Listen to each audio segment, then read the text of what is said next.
March 8, 2014, 1:19 a.m. Malaysia Airlines Flight 370 completes its final routine radio call. Good night, Malaysian 370. 40 minutes later, it vanishes from civilian radar. Military radar shows it making a U-turn, flying back across Malaysia, then turning south into the vast emptiness of the Indian Ocean. Then nothing. 239 people, a Boeing 777, and 100,000 pounds of fuel gone. In the decades since, we've searched an area larger than Alaska, analyzed millions of data points, and found 35 pieces of debris across 3 continents. Yet the fundamental questions remain. What happened? Why? And where is the aircraft? This is what we actually know after 10 years. Before we begin, this video contains no conspiracy theories, no speculation, and no disrespect to the victims or their families. We will examine only verified evidence from official investigations. Our goal isn't to solve the mystery, it's to understand what makes it so difficult to solve. This is a story of technology's limits, oceanography's challenges, and why sometimes, even in our connected world, something can simply disappear. The last known moments. Let's establish the facts. MH370 took off from Kuala Lumpur at 12:41 a.m. local time, bound for Beijing. On board, 227 passengers from 15 nations, 12 crew members. The aircraft was a Boeing 777, registration 9 MMRO, delivered in 2002. By all accounts, a routine flight. At 1:19 a.m., the cockpit signed off with Malaysian air traffic control. Transponder signals stopped at 1:21 a.m. But here's the first key piece of evidence. Military radar continued tracking the aircraft. It showed MH370 making a U-turn, crossing back over the Malaysian peninsula and turning northwest toward the Andaman Sea. At 2:22 a.m., it disappeared from military radar too.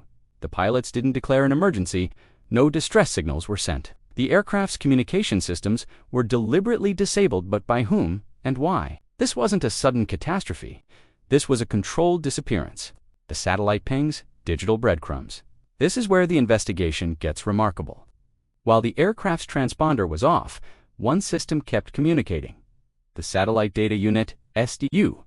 This system automatically pinged Inmarsat satellites every hour to confirm connectivity. 7 pings were recorded between 2:25 a.m. and 8:19 a.m.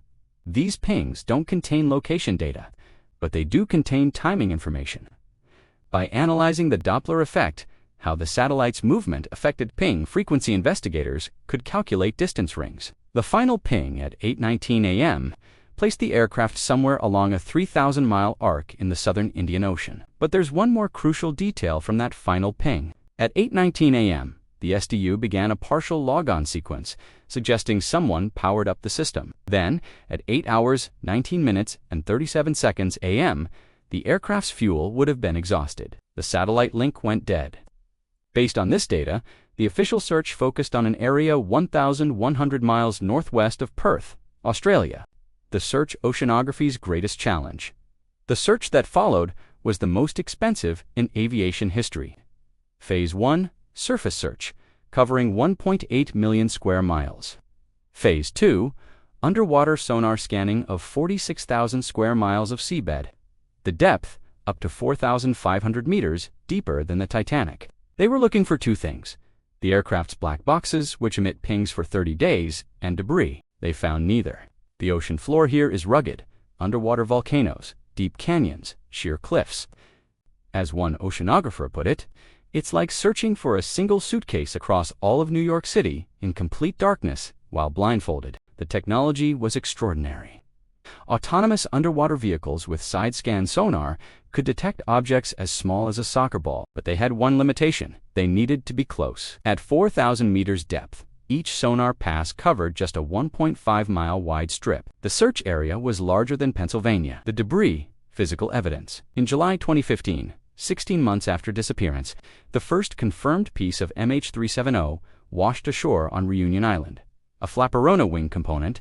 This proved the aircraft had crashed in water. Over the next 3 years, 34 more pieces were found across the Indian Ocean coastlines, from Tanzania to South Africa to Madagascar. Each piece told a story. Flaperon showed no evidence of explosion or fire. A piece of engine cowling showed marine growth patterns, suggesting it had been in water for approximately 18 months. Most significantly, a piece of the right outboard flap suggested the aircraft may have been controlled during ditching, not in a high-speed crash.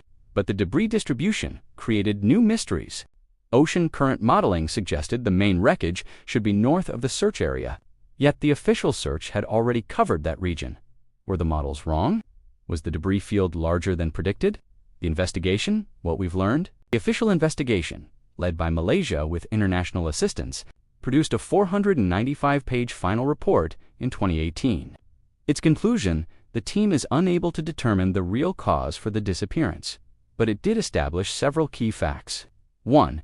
The aircraft was airworthy when it disappeared. 2. The turn back was manual, not autopilot. 3.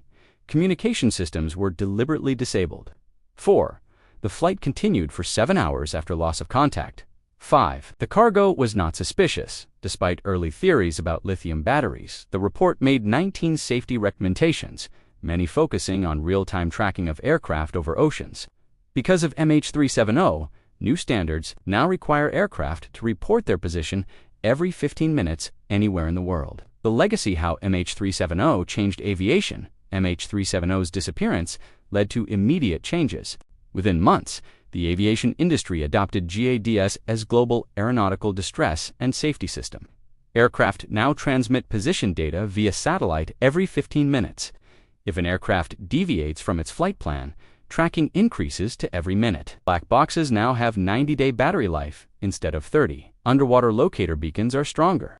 And perhaps most importantly, cockpit doors remain locked under new protocols, addressing concerns about unauthorized access, but the technological legacy is bittersweet. We've proven we can track aircraft in real time. We've proven we can search unprecedented ocean depths. What MH370 proved is that between knowing something happened and finding it, there can still be an ocean of uncertainty.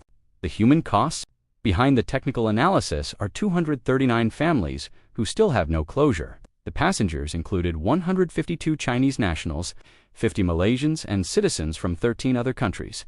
There were artists, engineers, families, students. The families' persistence led to private searches continuing as late as 2022.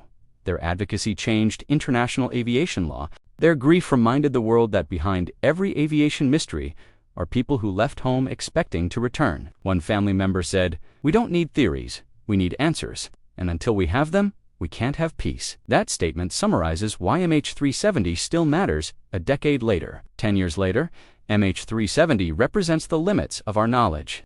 In an age where we can track a package across continents in real time, a 209-foot, 500,000-pound aircraft can still disappear. The evidence points to a controlled flight ending in the southern Indian Ocean. But without the main wreckage, without the black boxes, we may never know why. What we do know is this: MH370 made flying safer. It exposed gaps in our tracking systems and forced them closed. It proved that the ocean, despite all our technology, can still keep secrets. And it reminded us that in aviation, every mystery, even unsolved ones, makes the next flight safer. This has been an examination of the evidence. Our thoughts remain with all affected by this tragedy. In our next episode, we return to commercial aviation's evolution with a story of success rather than mystery: the Airbus A380.